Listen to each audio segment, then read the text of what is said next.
Two guys either side of 50 with one dream to achieve middle-aged sporting glory. This is the Missing Links Golf Show.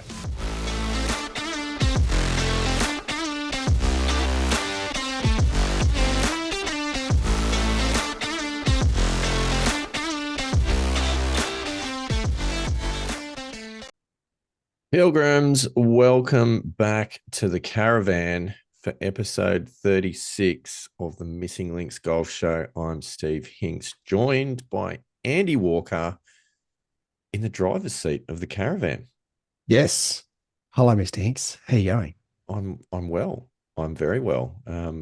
Got to say, though, I don't think caravans necessarily have driver's seats. It's more a camper van that would have a driver's seat, or an RV. Correct. Yeah.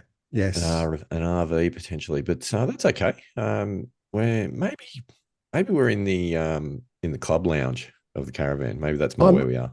Yeah, look, I'm more than happy to spend some time in the club lounge, maybe with a couple of glasses of red and a bit of conversation. That'd be nice. Maybe around the campfire. Do you reckon? Campfire just outside the caravan. Yeah. I reckon that'd be pretty decent as well. I do like the sound of that. I might do a fire in the fire pit this weekend. Yeah. Yes, it's that sort of weather, isn't it? Though. Yeah, when I got up this Central morning. West. Yeah, when I got up this morning, it wasn't quite as cold as what it is out your way, but it was 4 degrees Celsius. Oh, it's balmy. Which I'm not sure what the conversion is to Fahrenheit, but yeah, that would be, I reckon, about 36 or something like that. Yeah, but it's not too far from the freezing line, which in Celsius is 0. So you don't really get a frost around your place, do you? We had a little bit of a frost about a week ago, but not really. No, we're not. Because we're coastal, we don't really get too much of a frost. When I was living in Western Sydney, yes, we got frost out there, but now that I'm a coast boy, back to being on the coast, it's we don't get frosts on the coast. Mate, let me tell you, over west of the mountains on the central west slopes and plains, frosty McFrostville. Very, very chilly in the mornings, but that's okay. It's all good. That was off topic, but that's fine. Ladies and gentlemen, back to the script, if there was such a thing. Do we ever have a script? Nah, they're overrated. Yeah. The last thing that you want to do is to sound, wooden and reading like a newsreader or something like that. So I think it's much better. We're very natural here at the Missing Links Golf Show. Agricultural, perhaps. I like it. Last episode, we were talking about your preparations for the Carnarvon Senior Open. Yes, we were. Whatever it may be. Scheduled for today, yes. As a matter of fact. Yes, it was. How did it go, Andy Walker? It didn't go. Oh, no. And let's just put this in perspective. It had nothing to do with my injury. Well, that is good. I didn't pull out. That is good. But it was a spate of wet weather in Sydney over the weekend, and just a little bit too much for the golf course. So the golf course was closed. That is very so they have actually rescheduled the Carnarvon Seniors to September the 16th. September the 16th. Okay. Well, I mean, weather should be nice in September. Yeah, be a little bit warmer coming into our spring. Yeah, in September, which should be very, very nice. Going to be a busy month for golf in September. I know that there's. Oh, look, from the start of the month, there's the Glenmore Seniors, which is a New South Wales Senior Open qualifying. The Magenta Seniors, which is a New South Wales Senior Open qualifying, and now the Carnarvon Cup, which is a New South Wales Senior Open qualifying. So there's three now in September. I'm going to play in a couple of other senior opens in September as well. But now a very busy month of September. It is a busy month. Better make sure that injury of yours is fully healed by the time September rolls around. Well, I am, because because we are obviously in a yearly championship, and I don't want to rack up a -1 on the score No. sheet. I am going to play in the comp tomorrow and just see how I go. Well, hold on to your hats, ladies and gentlemen. We will hear all about that in following episodes, Mm, but not tonight. So, well, we don't have any results of the Carnarvon seniors to talk about to no. you tonight, ladies and gentlemen. However, all is not lost because we had lined up a special guest to come and chat with us in this episode. In fact, a guest who originally was on the tee sheet with you at Carnarvon, but also had withdrawn from that event before it was cancelled. So anyway, it's a long-winded way of saying that it didn't really make any difference. But a very good friend of the show was, in fact, our very first guest, Andy Walker, that Yes. we ever had on the show. Yes, my good mate David McClelland, who I actually played with at Camden. You did? Yes, he was in the same group. So it was my inaugural appearance in a senior amateur event, and he was right alongside me. So look, I mean, we've talked about my performance from my perspective, Mm. but there was a couple of things that I wanted to understand. But firstly, what his perspective of my performance was. But secondly, I've become aware of a couple of different pathways with the Senior Order of Merit to get into the New South Wales Senior Open. So I wanted to bring him back and have a bit of a chat to him on the show about how, what different pathways I've got to be able to qualify for the New South Wales Senior Open in November. And then he's obviously had some exploits himself representing Australia at the against the armed forces. So yeah, he's had a little bit going on as well. So it was just yeah, wanted to get him back and have a bit of a chit chat about what's been going on. Yep, that sounds like a fantastic idea. I am definitely keen to hear about Dave's appraisal of your performance in Camden.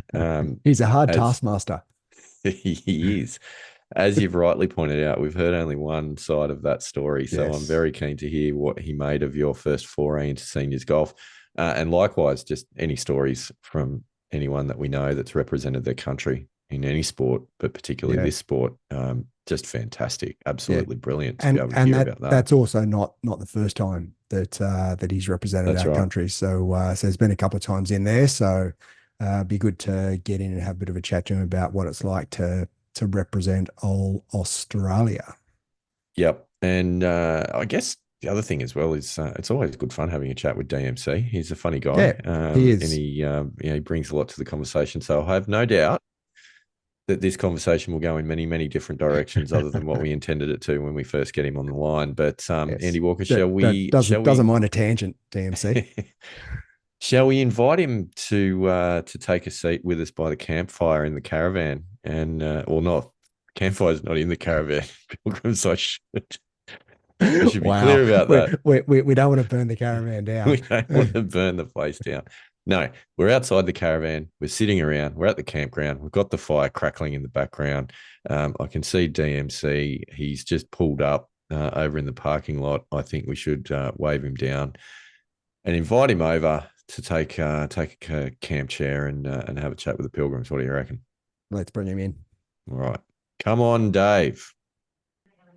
Andy Walker, an old friend, and I put emphasis on the word old when I talk about that, has joined us again on the show. Historic moment. This is our first repeat guest, although I feel from that head shake and my rather insulting remark about his age that this could be it.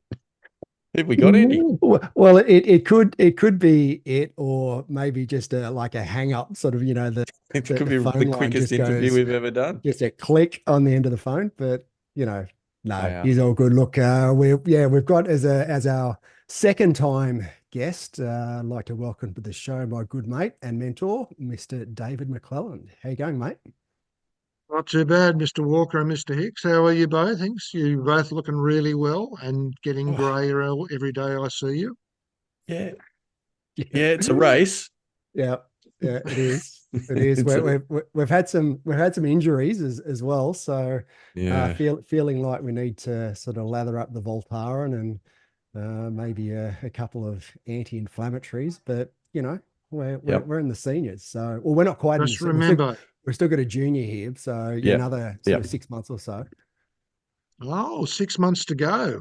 Yeah, What is it February actually? next year. It's February next year. So where are we now? We're nearing the It's end of June. about seven and a Seven and a half. half months. Yeah. Wow. I hadn't done that maths before. That's a bit frightening. Mm. It is scary when you get to that age and all of a sudden it sneaks up on you. I must admit, the day after I turned 55, I played Royal Melbourne West Course, Composite Course, and East Course in the seniors. How does that sound? Nice, Sounds pretty good, nice. actually. Wouldn't mind Day, doing that myself. What a great way day, to celebrate a birthday. day one. Oh, yeah, it was wonderful. Well, another salubrious course that you have played recently, DMC, so I am told, with some scintillating company, uh, was down at Camden recently. Now we have covered this event in a little bit of detail, but we've only had Andy Walker's word for it. So I'm interested to hear from an eyewitness to my podcast hosting partner's first foray into the seniors world, seen as tournament golf. How did it go? Well, it was quite interesting. Camden, the old Studley Park Golf Club, has come a long way from the 70s, where it was out in the sticks and nobody had ever heard of it. Just quietly, And Andy this Walker's come a long way from the 70s as well. was he born in the 70s? I'm not quite sure, Yeah, you know. Yes, he was. 72. Yeah. Ew. Yes, well, we won't go into birth dates because of various other issues. But Copyright. anyway, Okay. he came, 8 o'clock hit off down at Royal Studley Park. And I've got to say, he came prepared. He hadn't picked up a club in Mm, a week. mm, He had tapered the week before, but mm. tapering doesn't mean stopping totally, as we talked in the last podcast. More importantly, he shot 74, It's pretty and good. his good was very, very good, and his bad was very, very bad. I don't know Yes. whether he told you about the short par four where he missed the fairway by 90 metres. Yeah, that Was that that the was ninth or the 10th? no, Oh that was no, it was a bit about further back, 12, 12th. 12 where I actually hit Mm. it into the water hazard on the other side of the other fairway. That's right. Yeah. Wowza. He It wasn't a shank because a driver doesn't have an actual shaft in that area. But let's just say that it went at a 35-degree angle right and it actually went further right. But give him his dues, he shot 74. He was 2 shots off winning. So one bad shot, Mm, just one bad shot, cost him probably winning on a countback. That's not Mm, bad for a young fella. mm. Well, mm, I think the double double through 9 and 10 didn't mm. really help me too much. Yeah, I was pretty confident up until then. I mean, that birdie putt from was about sort of 9, 10 feet on eight that I actually started doing the Kevin Na walk in, Oh, no. and it just sort of turned right at the hole and missed, and then like nine was just appallingly bad, as bad as what my tee shot was on 13. My little snappy hook utility iron was just an absolute shocker on the ninth and made a nice little five from the trees. But you must remember that this is his first contention event. So the pressure was on. This is No matter true. what you say, if you finish one bad shot or 2 shots total out of winning, that's not bad for your first effort. Because I think the last event he played in, I think it was in excess of the 80 that he had. So this is a big change and a good change in the right direction. No, it definitely is. Although it also spawns a little thought in my mind as well, which I just want to run by you, Dave, because I know, when we're in school, and if you think back to sort of the early years of school, there was always that one kid who was a superstar in, year 6 or year 7. and then never amounted to anything. And they call it peaking early. All right. My concern, seeing Andy Walker come out of the blocks so well in his seniors career, is has he peaked early? Is this as good as it's going to get? Well, there is another term that starts with premature that we're always talking about, but we won't go down that track because I think this is not an R-rated situation. No. We're family But friendly here at the Missing Links Golf Show, that's for sure. but I must say that I don't think you can peak too early in this event because you've got to be really ready to go. From what I'm seeing of these under 50s, and we won't go into the junior seniors as we call them, they're ready to win. I played the Australian match play with a fellow the other day that it's his first ever game. For 6 games of golf, he shot 12 under par. So these Wowza. youngsters that are coming through have got to be ready to go straight away. It's no doubt. You've got to be into it. Like on the US PGA Tour, they come out of university, they're ready to win. Look at Lucas, what's his name? Aberg. Yes, Ludwig. Ludwig Aberg. Ludwig, yeah. He's ready to go. So don't worry about the word premature XXX. Worry about when's the next one I'm going to win.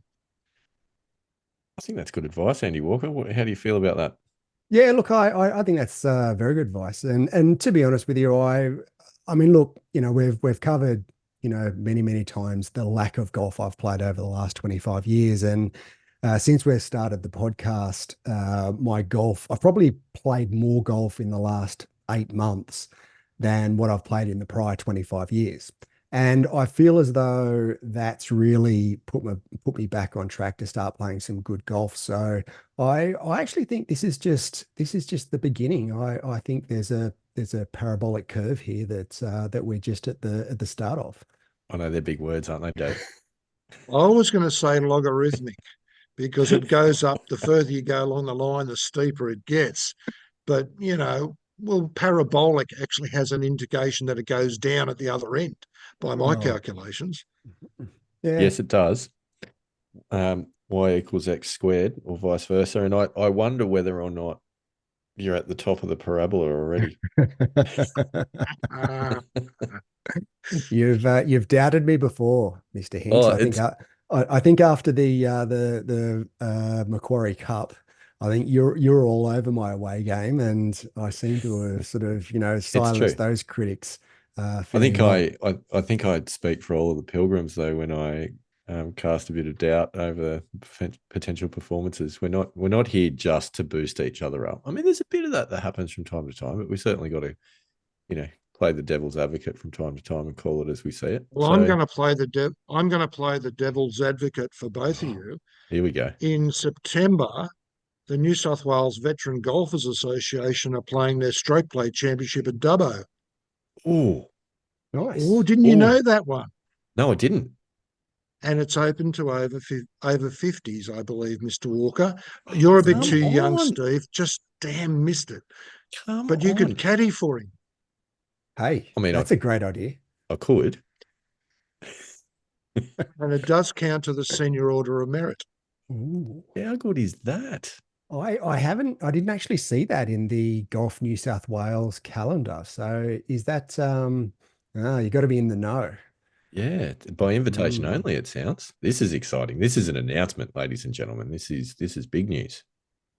Yes, the Veteran Golfers Association are having their championship at Dubbo Golf Club. Steve Hinks will now be caddying for Andrew Walker. Andrew Walker. I do know the course. Holes.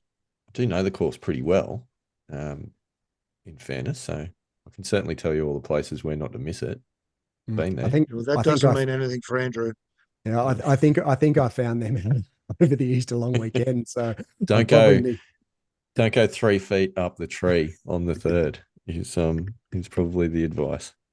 Oh, there's a story I'd like to hear sometime. Oh, there is. We've got video footage of him trying to hit the ball out of the tree, stuck in the bark, 3.5 feet up the trunk. It's quite spectacular. Many other players. There's a new podcast for you. Many other players would have taken an unplayable drop at that point, Dave, but not our Andy Walker. He thought that he could lay the club over and baseball swing at it left-handed. It's got to be the aggressive route. All you know, all my life it's been the aggressive route. You've got to just play what's in front of you and take it on. And lose the club championship at Mollymook to an old bloke. Yeah, there is that. As a 14-year-old. Dave, before we slide too far down the you and me teaming up and sledging Andy Walker for the next hour, which trust me, it's appealing. It's definitely got its So does that mean I'm hanging up? You guys can just have a chat and I'll hang up. Oh, that'll be a first in the podcast. I am curious to know, with your review of your younger playing partner at the Camden Seniors, how did you feel about his distance with his driver and fairway? I don't know if you're aware, but he did get a fitting for a new driver and fairway wood and utility iron, which I've not seen in action yet, but I'm repeatedly told is considerably longer than anyone else that he ever plays with. So, any thoughts that you'd like to share? That's not a stretch at all. Off the tee. Well, he did bring out the TSR3 Titleist driver, which surprisingly I've also had for about 6 months now. Ooh. And surprisingly, he only hit it about 55 metres or 55 paces past me most times. And even more scaringly, is that the quite word? Yeah, he hit it straight. He hit it straight. He hit it with long. The exception of the 12th hole. One shot. We're all allowed one bad shot in a round. Oh, no. There was a few others, but that one bad shot cost him the win. Oh, dear.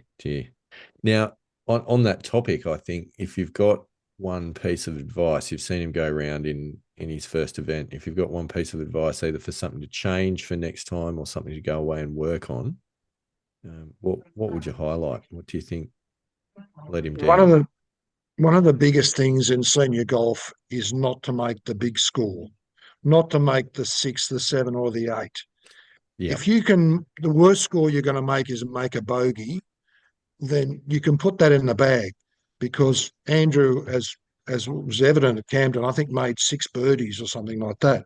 So you can actually make it back, but making a 7 or 8 or a 9 just takes you out altogether. And I think he said, was it 9, 10, and 12? He made 6 over for those 3 holes. If he was only 1 over for those 3 holes, he wins by 1. Yeah. Do you think that is a course management / mental approach issue, or is that an execution technical golf swing issue? With all due respects, I think it's a mental golf management issue, because each of those holes were relatively simple. It's just that when you make a bad swing, you don't compound it with your next one or your next one. So most issues we're all human. We're going to make a bad swing sooner or later.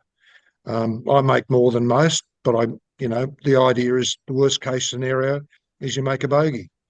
And that's what you need to do, particularly in a 18-hole round. 18 holes is a sprint. 54 holes, you might get away with a double bogey or a triple bogey, but not in 18 holes. You've got to make sure your worst score is a bogey. So how do you feel that you went with your own advice at Camden?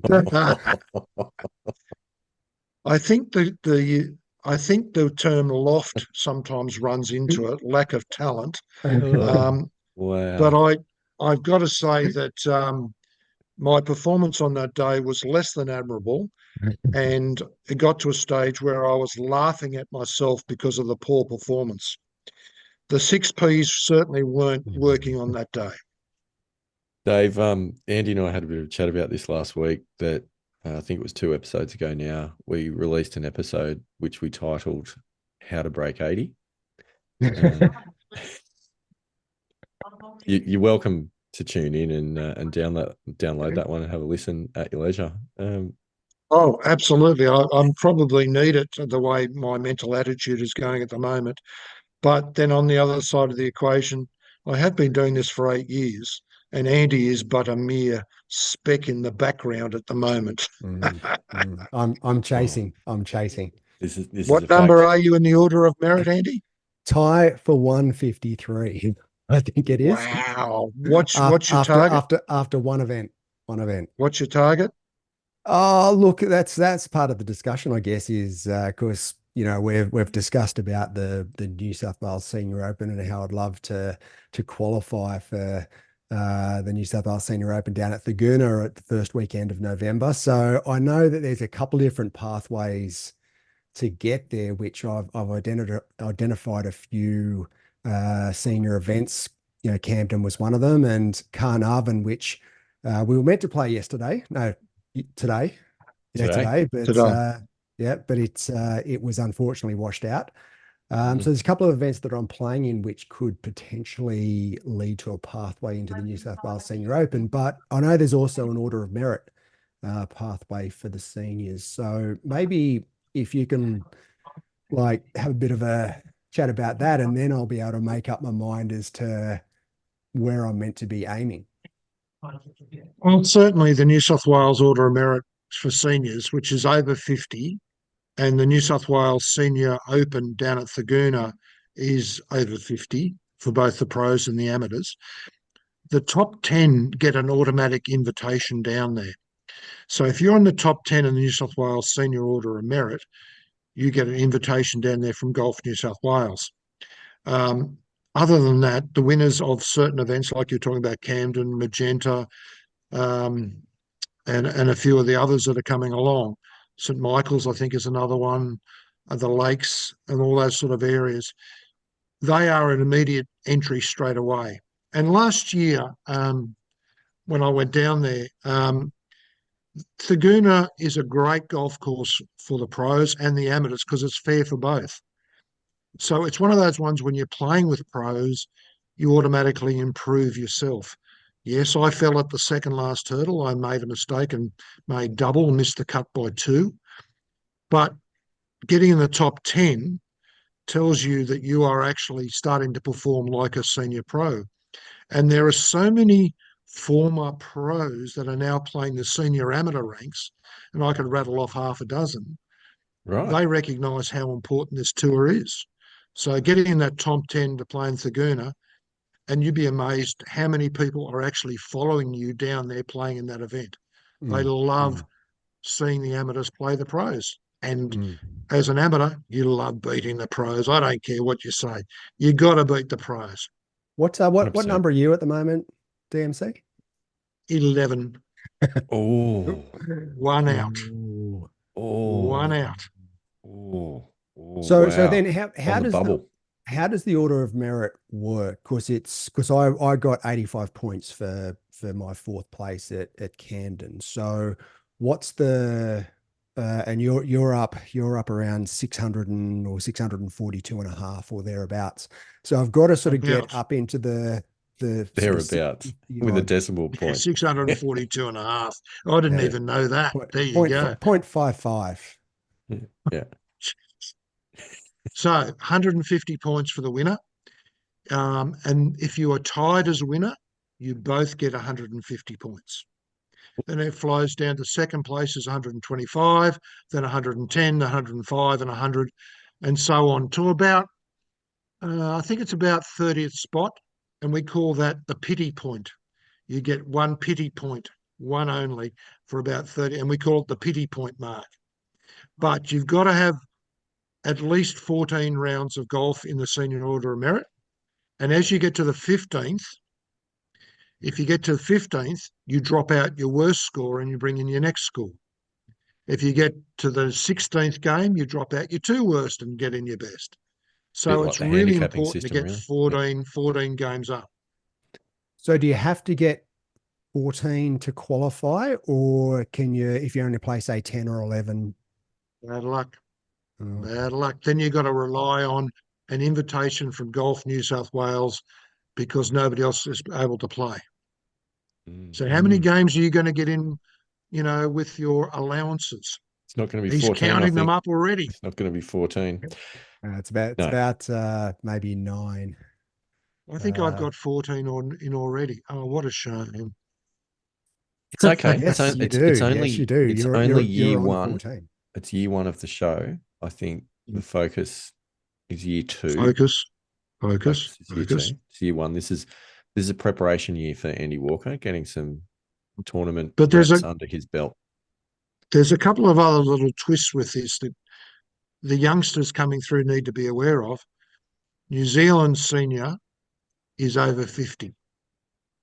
So you can go over and play in the New Zealand senior as a 50-year-old and win the New Zealand senior.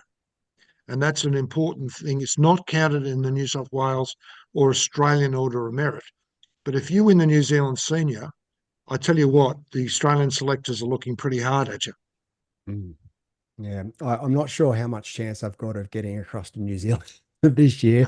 We're just having a conversation before we went on air that I've managed to get a few events and a few more than what I expected across the line with management. So I'm pretty happy about that. Getting to New Zealand, I don't know. I reckon I may struggle, but look, I'll give it a crack. When is it? Give it a crack. I mean, the Missing Links Golf. Yeah, the Missing Links Golf Show management run a very tight ship. So it's not it. And I was thinking, Dave, whilst you were talking, I don't know which is harder for Andy, winning the New Zealand senior or getting to New Zealand in the first place. I think I know, and I think Andrew knows. I think we all know. Yeah. Rhetorical question. So the senior order of merit. So how many events roughly would there be in a 12-month period? I'm assuming this runs January to December. Is that right, or is it financial? No, you might be surprised with this. The New South Wales runs to November, and the Australian Order of Merit runs from 1 November to 31 October. Now, that sounds a bit strange, but they have two differing things. As we know, Golf New South Wales and Golf Australia don't necessarily get on that well. So they each have different sort of selection. New South Wales is over 50, Australia is over 55. So the last event for New South Wales is usually Cromer, where we have lunch and presentations of all, and that's usually in November. This year, because there's so many events, I think there's over 50 events, it's been moved to December. Right. And Queensland has about equivalent number of events, and Victoria has an equivalent number of events.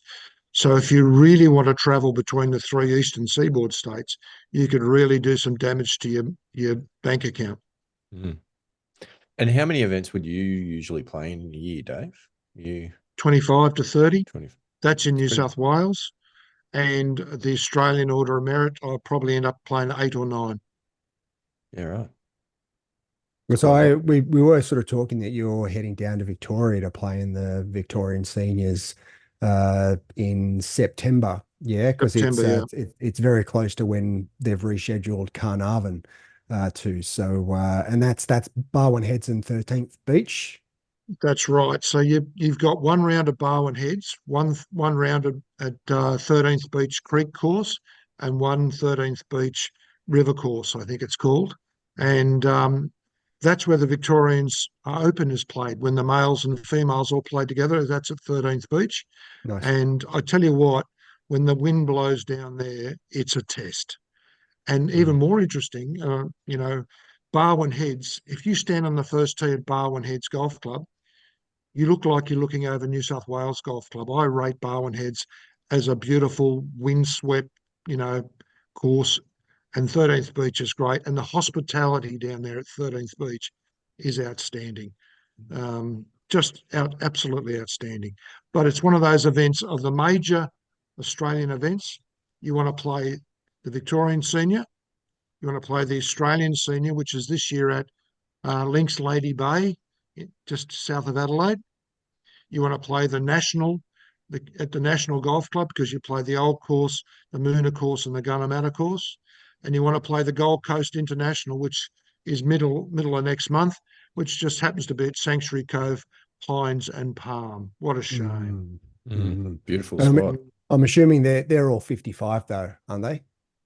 Queensland's 55, Victoria's 55, the National's 55, yes. Yeah. So you've got a couple of years to worry about that. But New South Wales, we've got one coming up at Newcastle and Horizons.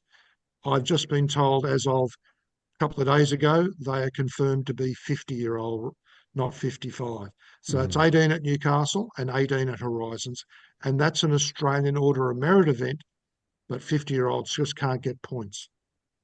Ah, okay. So if you go in and win that, then like you can obviously New South Wales Order of Senior Order of Merit, but nothing for Australian Order of No, you're Merit. just very For unpopular Australia. for all of the over 55s, I guess, of Yeah, we stealing call the them points. junior seniors. Junior seniors. Mm, I like it. It's nice. It's mm, nice. So that mm. would make me a senior junior. That's correct. You're Yeah. not quite 50 yet, so you're a senior junior. I'm a senior junior. Andy's a junior senior. And And I'm you're a just a senior. senior You're senior. a senior. I'm Excellent. glad we've cleared that up. That makes complete Yeah. sense. Yeah, clear as mud. Yeah. No, that's outstanding. Mm.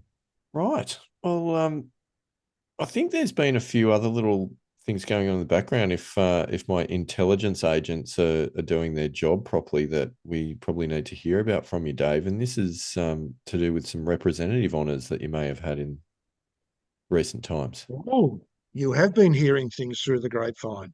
Oh, I have. Ear to the ground. Since our last chat, I was selected in the Australian team to play the combined armed forces, the Army, Navy, and Air Force down at Portsea. How good is that? Um, yeah, it was wonderful to go down there. The Army, Navy, and Air Force have a history of some very, very good golfers, and I've played against them when I was representing New South Wales years ago. But this year, going down to Portsea and enjoying staying at the club at Portsea, so there's no driving, which was even better in Oh, case we had to have some alcohol, all that sort of stuff. it can happen. And the good news was, of course, Golf Australia beat the Army, Navy, and Air Force, which was really good. It's nice for a change, and we had basically one from every state playing, from Canberra, Northern Territory, WA, New South Wales, Victoria. One of our Victorian players decided to fall over and do an ankle after round two. I was actually watching him walk down the slope and he failed to negotiate it. He wasn't drunk. He was stone cold sober. Was that the And problem? yeah, it could be the problem. We called in a replacement who's a member of Portsea, 13-time club champion Alan Bullis, to play for us. Nice. What a shame to have that as a replacement. Yeah, that's Nice. handy. Yeah, and then a little while later, I was asked to be the non-playing captain for New South Wales against Victoria down at Toowoomba. And that was really exciting. The first time I've been asked to represent the state in a managerial capacity. Um, Victoria have a very, very strong team, particularly of ladies. And after the first two rounds, being four ball and foursomes like Ryder Cup, we were 7-3 down. So we're coming to the last day, and we've got 10 matches. We won the first five. We were 8-7 ahead. Nice. And then On they New won the South rest. Wales. And then they won the rest. Ah, heartbreak. Heartbreak. It's I like could you get in front and then you just want the heavens to open. Call it off. Well, I was thinking up the Ryder Cup things like the tidal wave at Token Wall, a bit like, the miracle at Merion or whatever it was for the Ryder Yeah. Cup. But in the end, it was the tearful at Token Wall. But we can't have everything. Yeah. So it sounds a bit similar to the US Open last week and our discussion from Rory's form, where he sort of was behind and came back and got in front and then And lost then it over didn't. the last few holes. So, some of those memes where they just tap it in and the hole's 10 foot wide and he misses the hole. I don't know whether you've seen it, but those memes are very cruel. Yeah, How can yeah, people they are. be so unkind? Oh, they seem to manage it quite nicely, Dave. I think is the reality. We might have had a hand in some of that as well a week Mm. ago, but look, I think heartbreaking for Rory, fantastic for Bryson. Really interested to see what, if anything, this does to golf's civil war between Liv and the PGA Tour as well, with another win to a Liv golfer who, so they say, can't play 4-round competitions with a cut. Just can't do it because they don't do it week in, week out. Well, there was a rumor going around that they were going to test his putter because apparently it doesn't have 6 degrees of angle on it. Now, I don't know whether anybody's heard about this, and I wasn't aware of this particular rule, but that rumour's been going around the internet, flying around like a jet. I can comment on this because I have then clicked on the link on these that take you to further information. It's a remarkable thing with internet technology these days that you can do.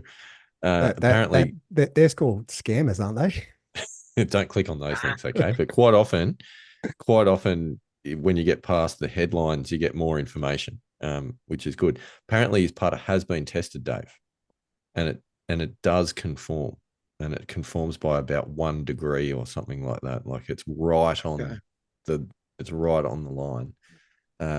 So yes, my sources tell me fully compliant, albeit looks ridiculous. And I can't for a moment imagine how you could putt with such a thing, but he seems to pull it off. Well, I've got to say that in all the years that I've been playing the senior circuit, I've never seen any club being tested, nor anybody having to give a urine sample for drugs, which is probably really good for us old blokes because you never know what you might find in the drug sample. You know what I mean? Yeah, overdose of codeine, ibuprofen, Voltaren, yeah, Mobic, yeah, beta blockers, all yeah, the above. yeah, Shiraz. Oh yeah, Shiraz. I forgot about Shiraz. Yeah, yeah, it's a very important ingredient in seniors golf. This is exciting though. I want to hear more about these representative honours that you've had though, Dave, because I know it was shortly after we had you on the show previously that the Australian team was announced to take on the armed services. And that's not the first time you've represented Australia, correct me if I'm wrong. You're right. Back in pre-COVID times, which sounds like centuries ago, Yeah. I was lucky enough to be selected in the Australian team to go to Kuala Lumpur to play in the Asia Pacific Senior Championship. So we've got the normal Asia Pacific, which is an entry into the British Open and US Open, all that sort of stuff. But the Asia Pacific Senior Championship gets you automatic entry in, if you win it, into the British Senior Open and the Wow. US Senior Open. So we went up there, the Australian team, a couple from Queensland, a couple from Victoria, myself from New South Wales and Kenny Brewer from New South Wales. Unfortunately, we were leading after 2 rounds. The four big teams are Japan, Korea, New Zealand and Australia. And we were leading the Korea easily, Japan quite easily. But New Zealand was quite a strong team with 2 former pros, Brad Patterson, Stuart Duff, and a couple of the other players. And we were leading by 3 going into the last round. And I think I had the best score of the team in the last round, which was 74 around what they call the presidential course at Sungai Long. But unfortunately, a couple of other players didn't play that well. We end up losing by 3. So 3 ahead to the Kiwis, losing by 3. And that's rather disappointing when you have a Kiwi wife.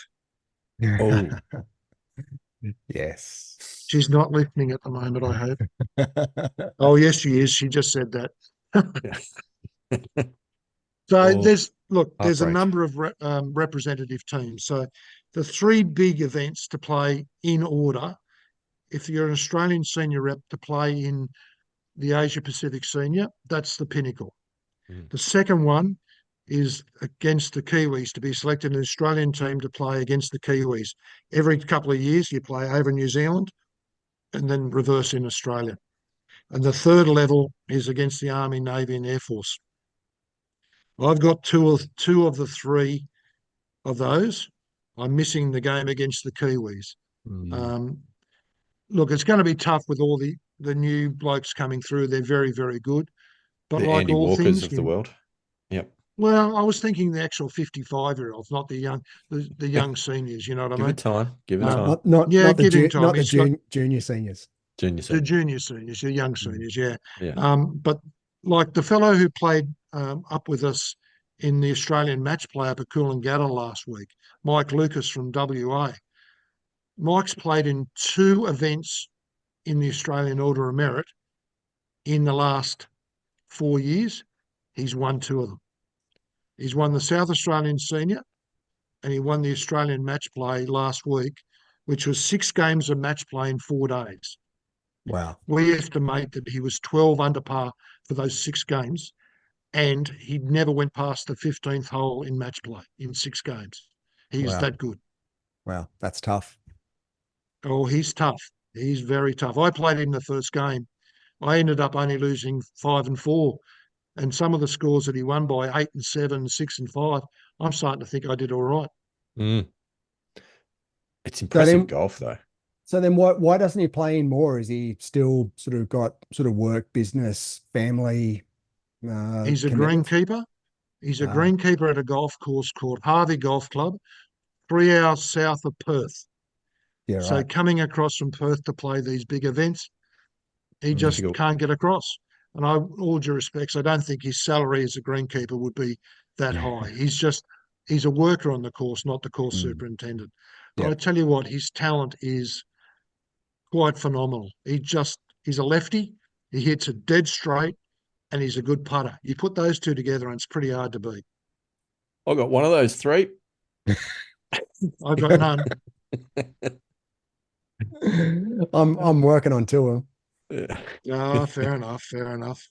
them. Wow. But there's a couple of other things that, for a bit of levity at the end of this conversation, that came to light as recently as Sunday playing Masters Pennants.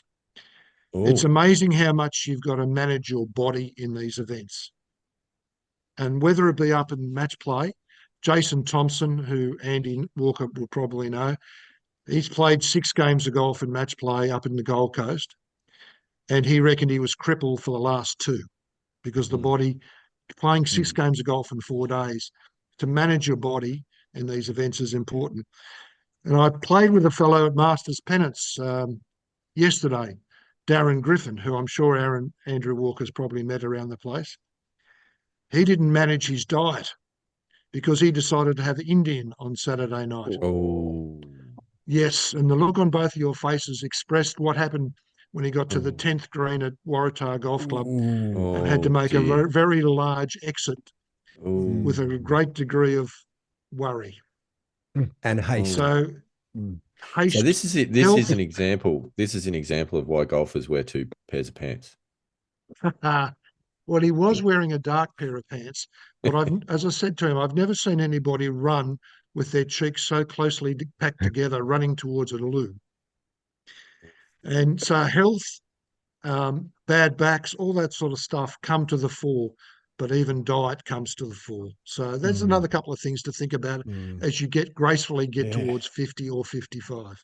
Well, Well, we have been battling with a few physical ailments over the yeah, last few episodes, Dave. yeah. So interested For in your example, views. Well, I mean, Andy, you've probably been in worse shape than I have. I mean, fair enough because Yeah, you're look, older. because, and I actually started at Camden. I didn't, I started to feel a little bit sore, sort of just in sort of the lower side of my right ribs. And I didn't think that much about it. But then I played at Castle Hill on the Wednesday and it was really, really sore. In fact, the last sort of two or three holes, I could barely swing. And I've gone to a chiropractor and remedial massage therapist, and they reckon that I've done either sort of soft tissue or cartilage sort of cartilage. strain or injury down in the lower part of my right rib. And it's just taken a long time to recover. I haven't played since Castle Hill, which was a couple of days after Camden. So I was a little bit worried about Carnarvon. I'm actually not overly disappointed that it got rescheduled, postponed, because I was going to be underdone coming into today. So I think it's sort of worked out pretty well. I have sort of put my name down for comp round tomorrow morning, so we'll see how we go tomorrow morning. But yeah, I'm not overly disappointed that yeah, Carnarvon's been rescheduled. I played 5 holes on Saturday, so I reckon I'm okay. But it's The just been a thing while. about the thing about the senior order of merit is that everybody will go through that at some time during the year. There's no such thing as well, if you are, you're very lucky. You have 12 months of health. You know, you got family, you got health, you got travel, you got work, and all that sort of stuff. It's managing all those to fit in the senior order of merit events in New South Wales to get to that magical 14 and be in the top 10, or in the Australian order of merit, where you've got to get at least 5 and then be in the top 10 to get those selections. So those are the sort of things you've got to manage. But it was quite, evident over just those 2 games about Jason Thompson with his back and Darren Griffin selecting the wrong food the night before a game of golf. It's amazing how it all works together. I feel like one of those situations is far more avoidable than the other.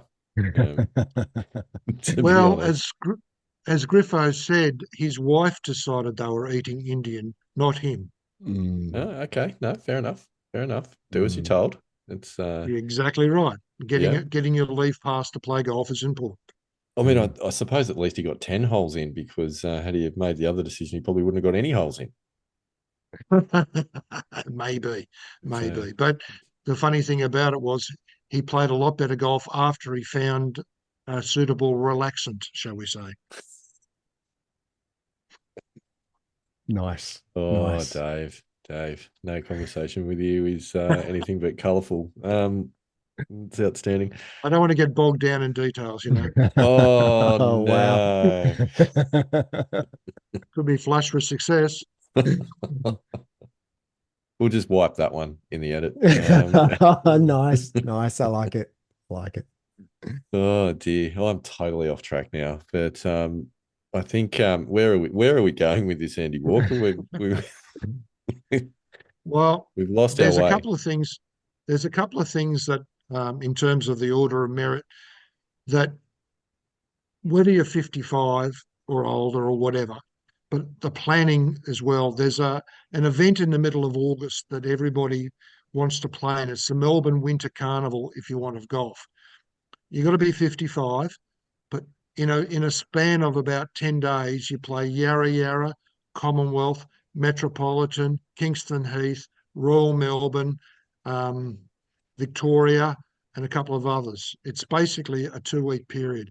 Yes, it's the middle of August, and yes, you have to be over 55, but it's one of those ones that fits in really, really well with a lot of schedules, because in August, there's not a huge amount of golf going on. I'm looking at the calendar right now, and apart from Newcastle and Horizons, there's really not a lot of others until the end of August, when you got Grange and Kooyonga in South Australia. Well, I've So got it just my eye on the Port Macquarie Seaside Classic the first weekend of August. first week of August. Yes, that'd be the third and fourth of August. Yes. Yeah. Sounds good. Seaside Classic. Yeah. So I haven't played Port Macquarie before, but it looks like a pretty good golf course. It's a nice It area. is. It's a wind golf course. It's on at the same time as the Northern Territory Senior Classic at Alice Springs. Okay. Yep. And at the same time as the Coinda Cup. Okay. You didn't know that, Mr. Walker? See, No, I do these calendars like in October the previous year and put everything on it. But Port Macquarie, I played it there last year, and it blew. And it blew me off the golf course. But it's a good golf course. The greens run at about 13. Ooh, okay. Speedy. So if your Gonzalez. putting's a little bit off. Yeah. No, look, I'm keen to play in as many of the senior events as I can, and I mean, I do have the Coinda Seniors on the 9th of September, I can see, and also the Wyong Seniors on the 30th of September. It's on Monday the 30th of September, and that's definitely on, because we also have the Pro-Am, the Wyong Senior Pro-Am, with the likes of Peter Lonard, Peter Senior, Terry Price, coming on Wednesday the 2nd of October. Oh, nice. I played with Terry Price last year, and I've got to say, I've never seen a guy drive it so straight and so consistently in my life. I've seen a lot of golf, and he's the best driver I've seen on a golf course. Yeah, right. And beating a pro is always nice. Think this is leading us somewhere. Yeah. How did the day go, Dave? Did you go okay? I went all right, but Terry Price certainly beat me. But I just happened to beat about, yeah, 2/3 of the pros, which was always nice. I didn't beat Lonard, I didn't beat Chook Fowler and all that sort of stuff, all the big boys. But I think it's worth $15,000 this year for the Pro-Am. And people from other golf clubs are invited, shall we say. So there might be a Stephen Hinks and an Andrew Walker to play in a group on that day. If you want to have a look at that Wednesday, exciting. I think it would be about the 2nd of October, I think. Pretty sure we could make it work. Yeah, I reckon we could make that work. We could then do a podcast from there. Oh, nice. Stop it. Nice. Stop it. I like it. That does sound enticing. I think I know somebody at the golf club at Wyong who could organise it. Wonder who that could be. Wow, that would be next level. That would be a lot of fun. So then, see how we go. So then, talking about the Australian events, then Dave, what are the qualifications for the Australian events? Does it just go in handicap, or is it sort of an invitation that you get to a lot of them? How do you get into them? Well, most of them are handicap. The hardest one to get in, surprisingly, is the event at the National Golf Club down at towards Cape Schanck. The way that handicap system is going at the moment, you've got to be on 4 or below. The Australian match play, which was just held last week at Coolangatta Tweed, 4.1. The Victorian senior tends to be probably a little bit tougher. You might be looking at 3.5 to get into that. If you go to South Australia, it's not as tough because they don't have the volume of players that everybody else. Queensland, it sounds like it should be tougher, but it's not. It's actually a bit more relaxed. So basically a handicap. The Australian Senior Links Lady Bay this year, I suspect, will be the lowest handicapping qualification so far, because the links at Lady Bay, all the golfers are talking about it and everybody want to play. Last year it was at Lake Karrinyup in Perth. Nice. So that gives you an idea of the quality of the golf courses coming up. The one rumour that I'm hearing very strongly is the New South Wales Senior in 2025 will be held at Monash Country Club. Oh, okay. Monash. So yeah, it's basically a handicap qualification. It's basically a handicap qualification, but most, with all reason, if you're playing reasonably good golf, you should be able to get in. Well, my recent spate of good rounds, I'm down to 2.2. So, oh no, I'm chasing. You're chasing. I'm on 1.7, and I got a 0.0 dropping off. Ooh. We need to keep track of this. This is controversial. Yes. What are you off, Steve? I'm at 8.0 at the moment, Dave. So you need to move. You need to get down. I do. It's a couple down from where I was when we last spoke, though. So it's moving in the right direction. So how did you do that? I played better golf. had less strokes around 18 holes. Hit the ball fewer times. No triples or doubles. Certainly weeding them out as much as possible. Yes. And I think in fairness, some of the biggest changes that we've made and that have helped me has actually been the mental side of things and course management and decision-making. There's a lot of low-hanging fruit in that space that can move you without changing your golf swing at all. But the thing that's probably made the biggest difference for me has been having the practice net in the garage, also known as the high performance center, and the improvements on ball striking, particularly with my irons, has been substantial. So that's definitely worked a treat. I've got to say that the week after I retired, when I decided to play a second round of golf every week on the Wednesday, just by playing golf on a Wednesday, I reckon I dropped a shot straight away, because your body doesn't have to go 7 days to play. You've got that midweek game. And as you say, by having a net in the thing, you don't necessarily have to play golf. You only have to hit, 30 or 40 balls. Yeah, and it's not about quantity. You're right. Like it's actually just about little and often. And what I've been trying to do is work on some specific things with Andy Walker's good mate and friend of the Missing Links Golf Show, Scotty Fisher, who gave me a little bit of video analysis a couple of months ago. So working on a couple of things, but just consistently, like every day or every couple of days, hitting 10 or 20 balls.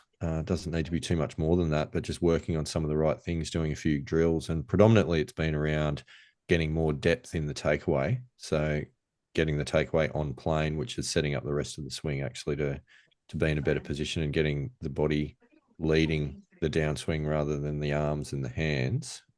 So getting into much better impact positions and some simple changes, in all honesty, have made an enormous difference. Like going back a couple of months, my strokes gained data for approaches, so predominantly iron play. I was losing around about, I think it was about 4 or 5 shots to a scratch handicapper on that specific category.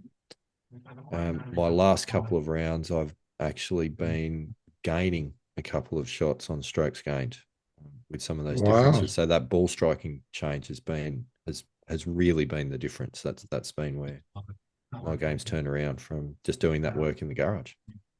And the interesting thing, and I think Andrew would agree with me, handicaps coming down doesn't go in a very arithmetic order. It actually goes like 8. So you break to single figures and you go down a couple straight away. And I think I said this to Andrew, 30 odd years ago. You go from then 8 to 4 very quickly. I hope so. Then 4 to 2. It doesn't go 8, 7, 6, 5. You actually will break by 4. If you keep doing what you're doing, you'll get down to 4 pretty quickly.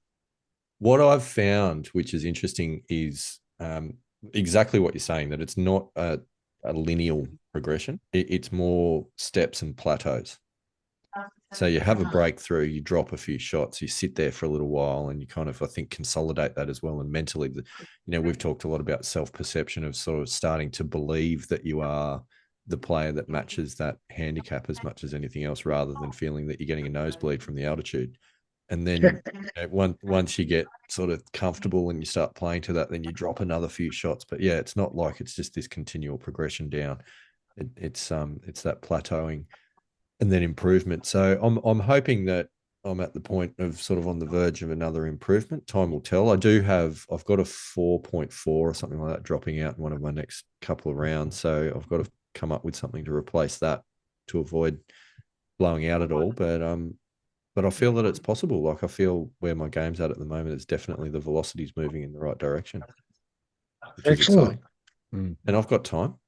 I'm not 50 yet. You've got time. You're not even 50 yet. I'm in preparation phase, Dave. Total preparation phase. So you're lifting weights and doing the 10-kilometer jogs and doing the resistance training? I'm training like an Olympian. Wow. We'll see you in Paris. Yeah, it's just my slight hip issue at the moment that's preventing some of that training. But, other than that, it's fine. I'm just I'm working on the aches and pains in preparation for becoming a senior golfer, I think. And I think what Andrew talked about before with the rib cartilage issue he had, and I'm only pursuing this because I think it's really important. Golfers tend to play golf and then walk straight into the bar to have a quiet beverage, shall we say. The warm down is just as important as the warm up in making sure that your body just doesn't go cold. And I don't know whether Andrew saw it, but after Camden, even though I'd had, let's just say, more than enough shots to kill Daffy Duck, for want of a better term, I warmed down for about 15 minutes and stretching and just moving the body, because sometimes your body just goes straight into hurt mode after a game of golf. It's a good point. I thought you were actually did a really good job of keeping well lubricated at lunch, Dave. But I had 15 minutes of warm down before I got the oil into the body, shall we say. Why was it that you continually were doing these elbow flexes that you're calling a warm down? Just little glasses, but often. I mean, I am interested. It's a good topic, and I was going to ask you about this before when we we're talking about Andy Walker's injury concerns, because obviously, Dave, you've got a fair bit of experience on the senior circuit, and I've heard a number of people describe you in a variety of ways. Some of them use the word Adonis. Others may refer to you in terms such as Greek god, or I've even heard the phrase "fine specimen" used when There talking are other about you. words that have been used. If there are certain people that you don't want to contact, and I won't give you the name, that say drunken sot, wino, and all that sort of stuff. But you remember the old saying, everything in moderation? Mm. 6 games of golf requires six bottles of wine. That's all in moderation. Okay, so this is giving you some insight into how you keep yourself in such fine shape throughout the seniors tour, and if there's any pointers that you could give, some youngsters like us, of how to look after the body and keep it in such fine fettle, we're all ears. Well, injuries, as we know, are the biggest thing. I will stretch 3-4 times a day, whether it's the hamstrings, whether it's the shoulders. I know that sounds weird given Whether it's my the truth. Adonis physique Yeah. and all that sort of stuff. But sometimes, like the golf swing, it's a little bit about little and often. I don't necessarily subscribe to John Daly's theory that you can't strain a fat body. Let me clarify that. You can't strain fat, I think he said. But there you go, Steve. He's gone. Oh, you got me. But but you've got to just keep stretching and keep organising. And even prior to sitting down for this podcast, just I'll touch the toes, stretch the back. The whole thing about it is just keep yourself loose. It's when you tighten up and you just can't swing that's the problem. Um, I think John Rahm's got problems coming up because I don't think he's ever had it past 12 o'clock on the backswing. He can't get much shorter on his swing. Andy, you've got quite a long swing. So as you get older, you can get a shorter swing and still be okay. But John Rahm, I just can't see his swing lasting because I just don't think he's that flexible. Flexibility is everything. Mm. That is very interesting. And I know the older I get, the more important stretching becomes. It's never been something that I've been in love with because it's always been the thing you do before doing the thing you want to do. But it is more and more important all the time just to keep things moving in the right way. Well, I also find it interesting that the major sponsor for New South Wales senior golf is Keyser. Now, Keyser are basically physiotherapists, and they specialise in seniors and they specialise in golfers. Keiser. And quite often they'll turn up, and they did this at the Lakes, the Australian and Avondale, during the New South Wales Classic. And any golfer could come up and get a massage and a stretching on their physio desks before a game of golf. That is good. Yeah, look, and I very, think very that I've been, I guess, a little bit fortunate. Of course, I've stretched now for a number of years. When I was in my early 20s, I did have a back injury that was pretty, I wouldn't say serious, but stopped me from playing golf for a little while. And I got some advice at the time and a stretching routine. And while I haven't been super strict in doing it, I've been pretty consistent in doing it, which means that I still, just before I go to bed at night, spend sort of 15 minutes stretching. And if I don't do that, I can't tie my shoelaces in the morning, which is why I do it before I go to bed. But yeah, that to me, the mobility and flexibility and keeping that, I mean, yeah, as you get older, you do lose a little bit, but just trying to keep yourself mobile and flexible, I think is really important. Yeah, just simple things. You don't need to go and lift weights, and you don't need to go on 10-mile jogs. You just need to keep your body moving in such a way. If you're waiting in the kitchen for your cup of coffee to boil or whatever, just have a couple of swings and touch your toes and stretch, and the body will respond to it, because all of a sudden it says, oh, I know what this is. I know what this is all about. I'm ready for the next one. And that's what it's all about. So it's a similar concept then, Steve, I guess, to what you're doing in the high performance area, in that you're just doing little bits here and It's little there. and often.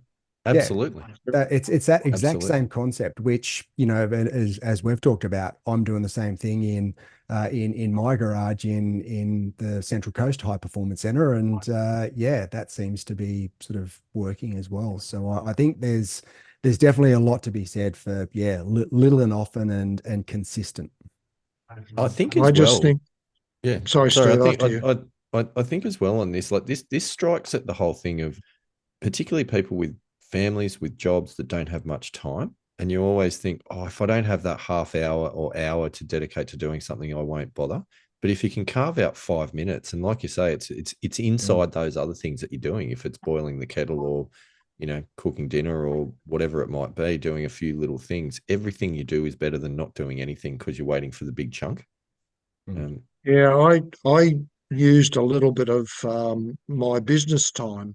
So if I was moving between clients and I just happened to go past a driving range around about lunchtime, it was just a pure accident that I stopped and hit a small bucket of balls for, like, 15, 20 minutes, instead of having a sandwich and a drink somewhere. I was actually hitting practice balls.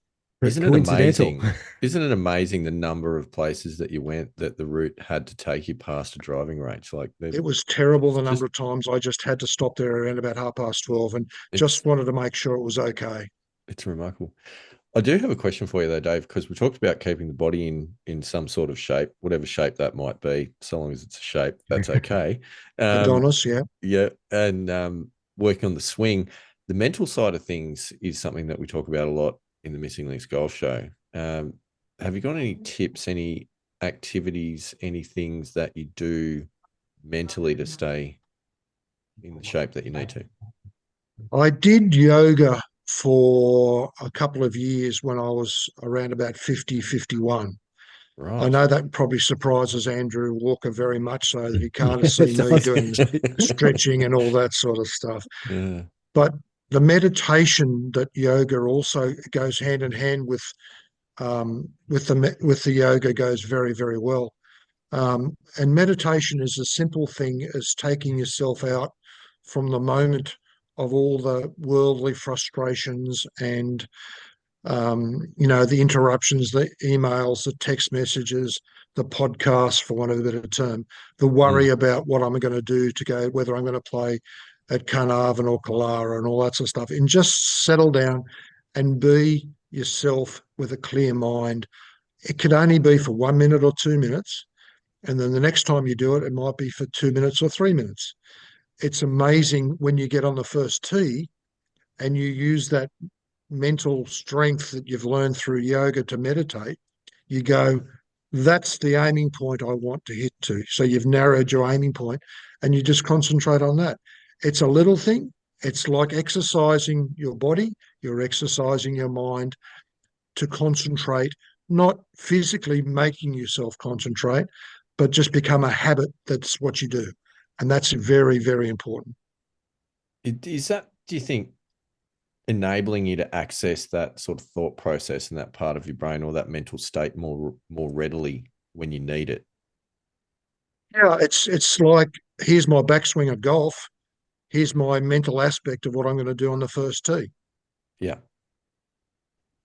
Yeah. And when you get into a routine, say we're using the laser to find out the distance, you then get into a routine. There's the pin. That's the bunker I want to carry. There's the wind going from left to right. There's the line, the fairway, go. Rather than, oh, what do I do next? Oh, it's about, 150 metres and I'll just hit that same club. It's more about the focus of just making sure, in very simple terms, you keep it simple. And if you look at most of the golfers, and I watch the PGA Tour, some of the conversations they have, I just can't fathom. because they go into in depth the whole so much. To me, keep it simple. We're not professional golfers. Just keep it simple. Well, that's what Bryson's trying to do, isn't he? Bryson's trying to keep it simple. Bryson DeChambeau, I'm going to take it 10.5 inches back with a putter. Really? Yeah. Yeah. Yes. Different strokes for different then, folks. Dave, with it, with the meditation, is it more that you're doing something like you're talking about yoga and using sort of yoga and meditation? So you're focused and being present on what you're doing, or are you more talking about sort of sitting in a quiet room and, sort of Buddhist monk type, Both. Both. Yeah, right. When you're doing yoga, yes, you're focused on trying to achieve what you're trying to achieve. Hold the posture, hold this, hold that. But you go to the next stage, which is the meditation stage, which is more about clearing your mind of the daily clutter. It's almost like, let's take out the garbage, throw that out, and all you're doing is concentrating on one little thing. Some people put their fingers together and just concentrate on that. Some people close their eyes.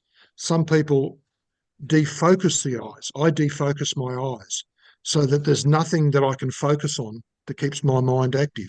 If you defocus your mind and defocus your eyes, you are present only in that moment. It's a very, very singular moment, is that you can not hear people, you cannot see things because you're just focused in that one moment.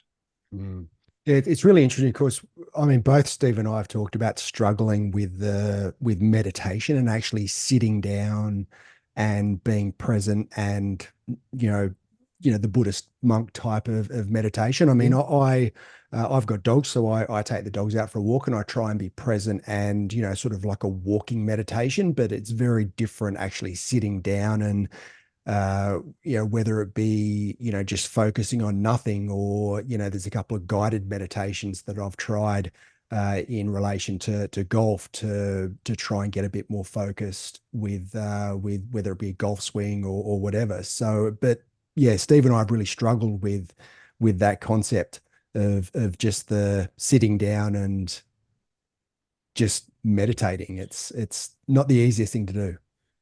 So try to defocus your eyes, try to get into a quiet room to start with, and pick a point.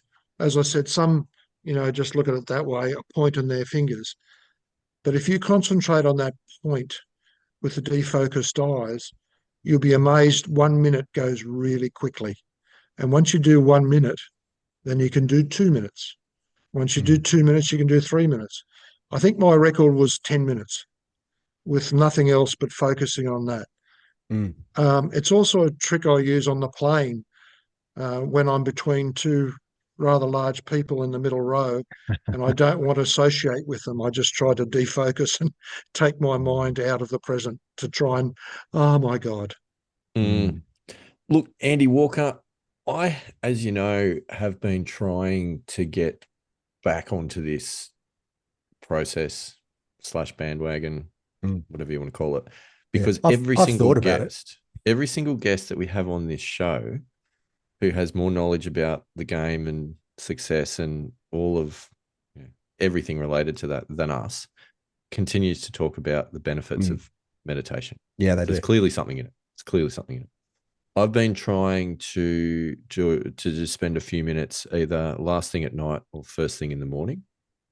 Actually, I'll tell you, the first thing in the morning is so beneficial because what tends to happen is you wake up in the morning, mind's full of 1,000 things that you need to do that day.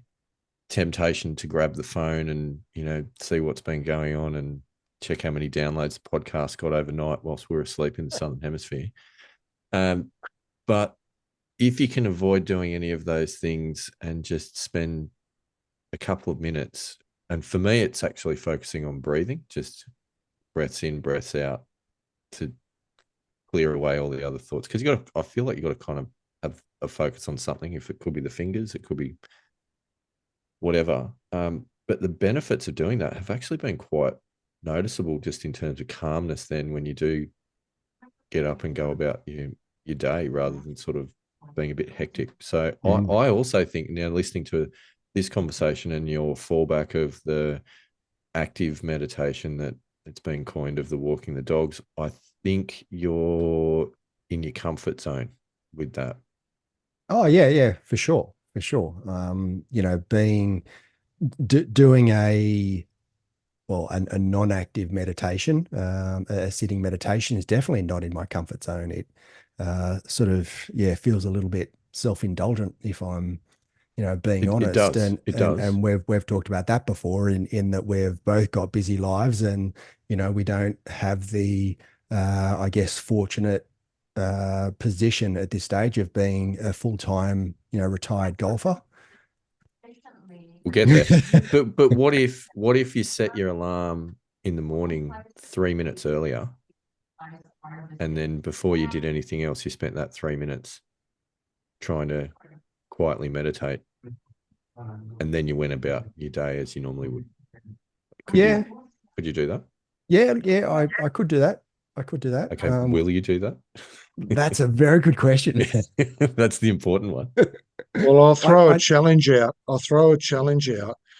Yes, the morning and the evening's important, but during the middle of the day, when your life is the most hectic, if you meditate for a minute or 2 minutes or 3 minutes, that will actually benefit you more because you're actually taking yourself out of the hubbub of the day rather than before the hubbub of the day. And you'd be amazed that little 3 minute break in the middle of the day could actually benefit you a lot more than just first thing in the morning. Yeah, fair point. I've got a board meeting coming up later in the week, so I reckon I could squeeze in about 4 hours of meditation during that. I've got a board meeting tomorrow night. That's enough for me. Yeah. So here's a question then, Steve. That 3 minutes in the morning, do I have to get out of bed? No, you don't. You do have to remain conscious. Oh, otherwise you're not meditating. Because you're sleeping. It's slightly different. I've meditated for like 7 hours prior to that, so like I should be good. Yeah, that's not actually meditation. No, and I generally stay in bed, wake up, stare at the ceiling, focus on breathing and centering, and just not pushing stuff out, but allowing whatever floats in to your mind to just float back out, to not be thinking about anything externally. And I actually find it really, really useful. I think we've come to the nub of this conversation with all these technical details of the swing and the order of merits and all that sort of stuff. I think you've actually reached what you need to today. It's almost like meditation plus that you've come to the decision on this now. It's time to do it for the next one, for the next month, guys. I think it is. Can we trust you to both do it? I'm in. I'm all in. All right. What about Mr. Walker?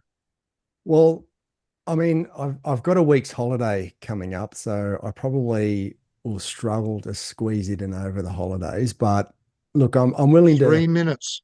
3 minutes. 3 minutes. It's no better time than holiday.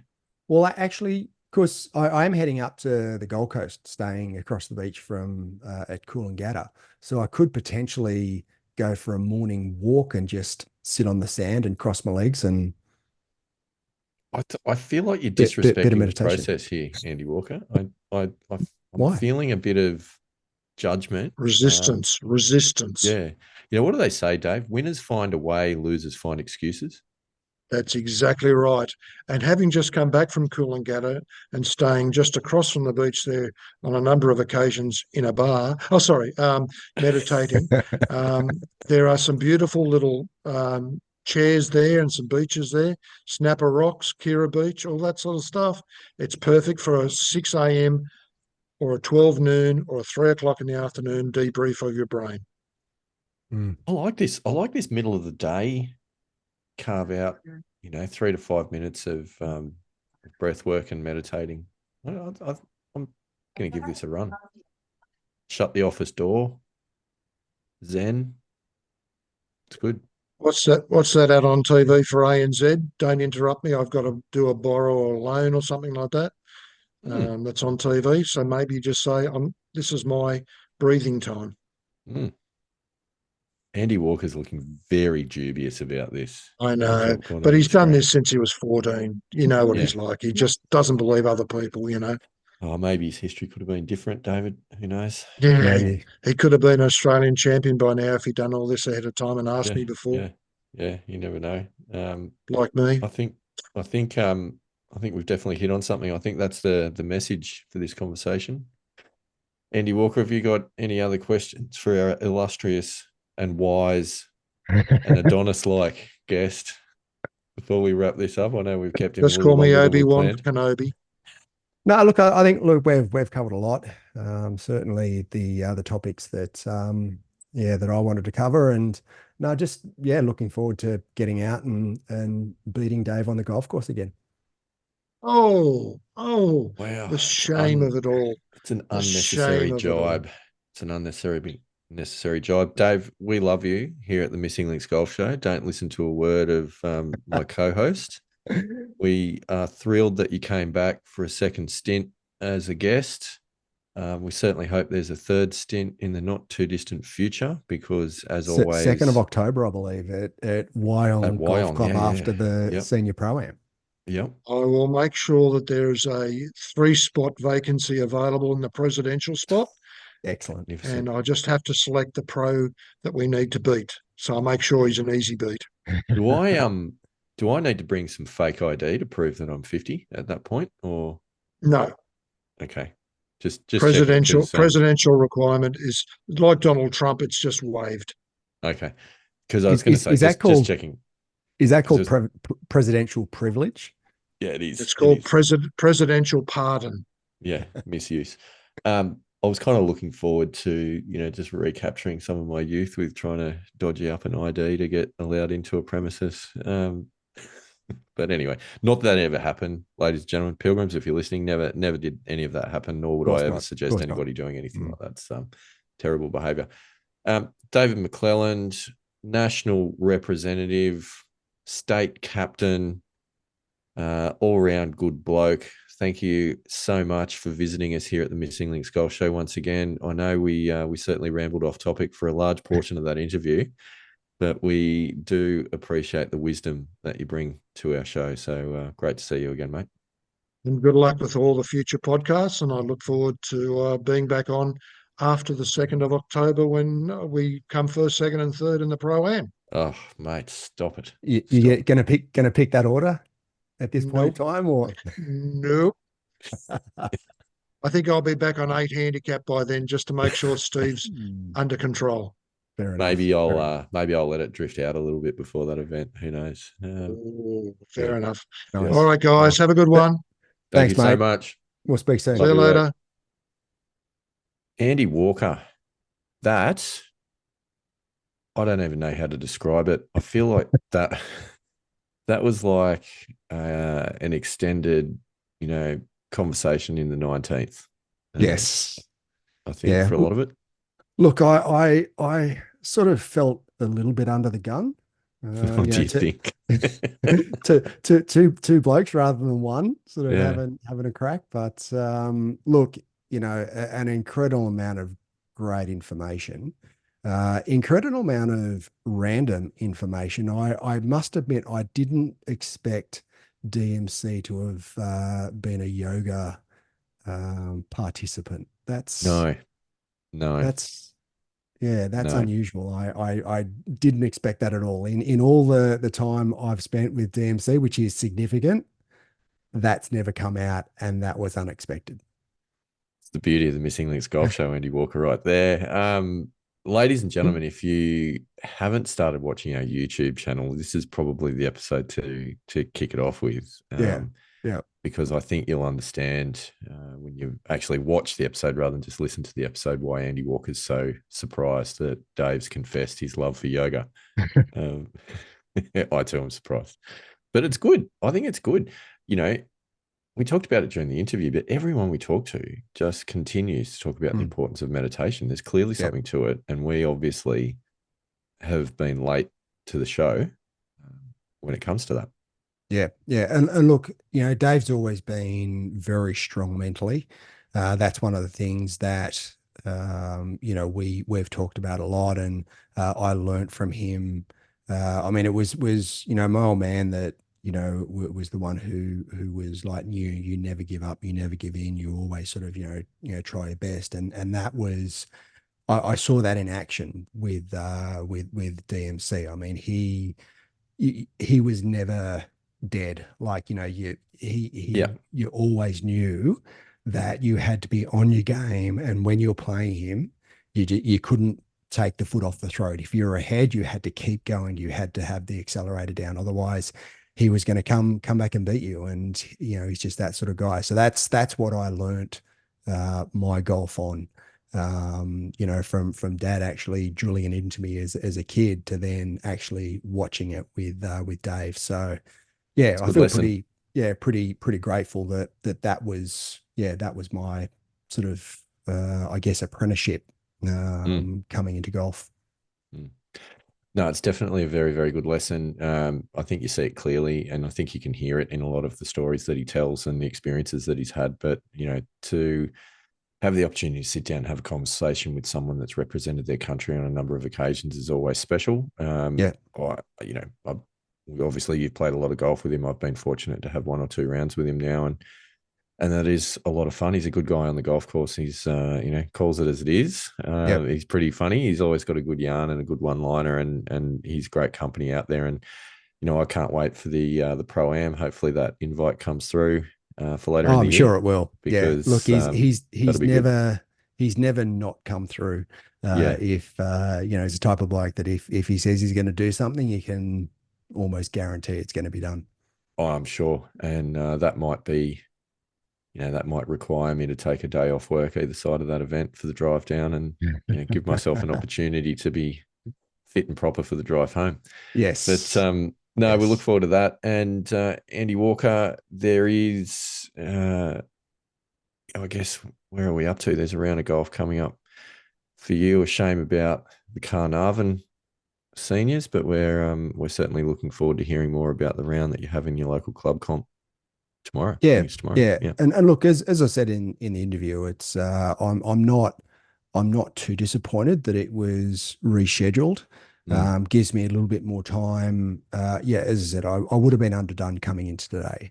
I haven't played a comp round since, I played in a comp a couple of days after Camden. But since then I haven't played in a comp round. So I would have been underdone.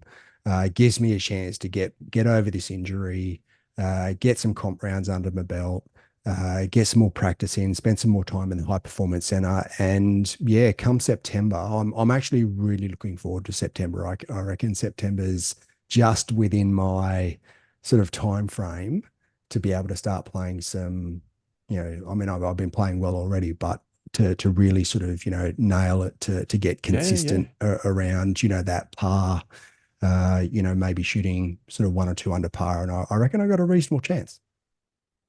It is exciting. It's very exciting. And another thought that kind of came to me this morning when I was thinking about this, and obviously hearing about the fact that Carnarvon was washed out, and some of the challenges that I've had recently as well, with particularly cold days that we've been through with trying to get out in regional New South Wales to play golf in those sorts of conditions. And, we often talk about the fact that we don't have an off season in Australia for golf. We play year round, which is true, but I kind of feel this year it's almost like we're having a mini, like semi off season, because it's certainly difficult to get out and practice properly and kind of get as many rounds in. There's definitely no option for 9 holes after work or before work or anything like that, which you can do in the summer months. So I was also definitely it changes the game. There's no doubting that.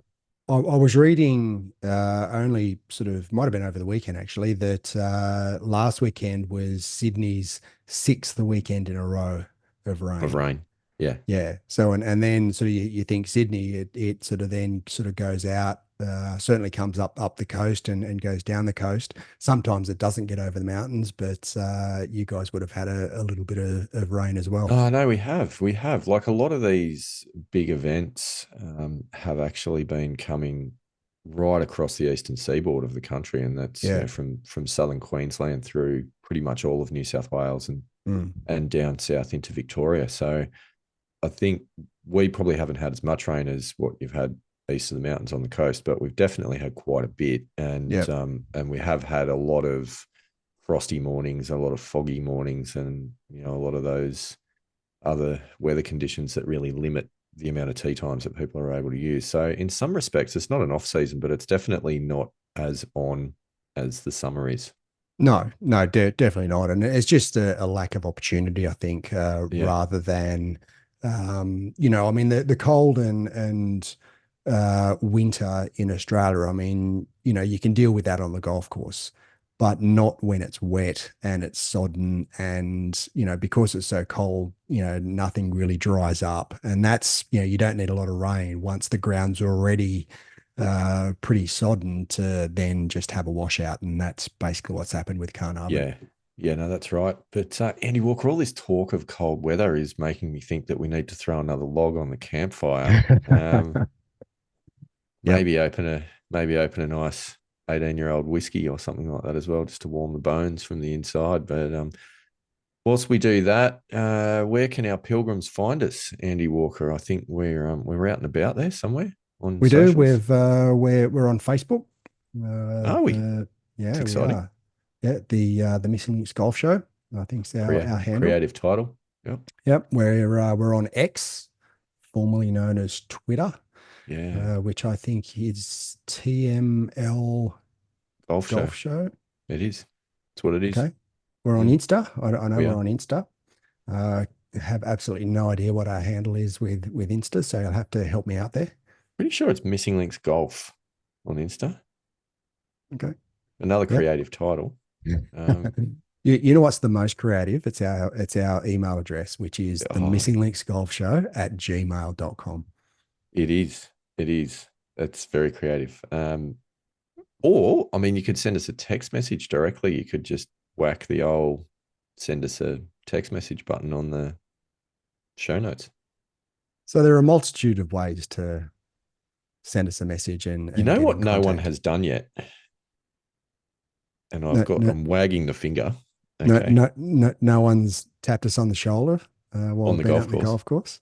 Well, no one that we don't already know, but plenty of people that we do already know that are pilgrims of the show. They've done that.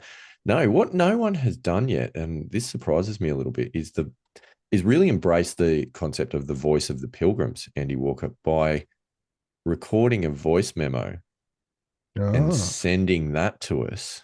Nice. Because if you did that, there's a possibility that actually could get played live on a podcast episode. And we could hear your voice of the pilgrims.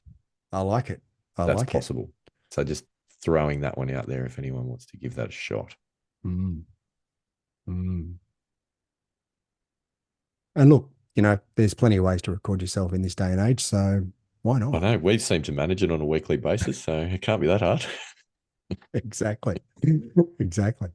Very good. Well, on that note, Andy Walker, as I reach for the next split log to throw on the campfire, any final messages for our pilgrims?